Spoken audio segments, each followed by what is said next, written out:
আসসালামু আলাইকুম সুপ্রিয় দর্শক, আমি গাইনির পাশাপাশি জেনারেল প্র্যাকটিস করি। বিভিন্ন নিউজ পেপারে যখন যেখানে সময় পাই লেখালেখি করি, স্বাস্থ্য সচেতনতা বিষয়ের ভিডিও তৈরি করি।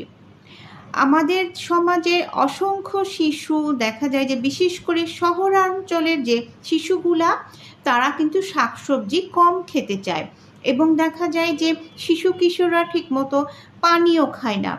অনেক অভিভাবকের মনিটর করার সুযোগ থাকে না।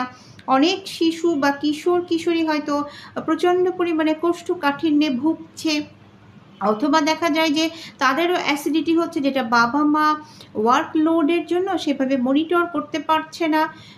দেখা যায় যে এইভাবে বছরের পর বছর কোষ্ঠকাঠিন্য থাকবার জন্য খাবার ঠিকভাবে হজম হচ্ছে না, খাবারের যে পুষ্টি সেটা তার রক্তের মধ্যে ঠিকভাবে যে পৌঁছাচ্ছে না।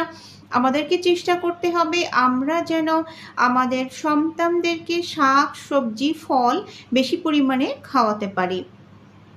এখন এত একটা প্রতিযোগিতার সময় এবং সব কিছুতে এত টাফ কম্পিটিশান যে আমরা না চাইলেও, বিশেষ করে আমি যদি ঢাকার কথা বলি, এখানকার ওয়ার্কিং উইমেনদেরকে দেখা যায় যে না চাইলেও বাহিরের খাবারের উপর নির্ভর করতে হয়।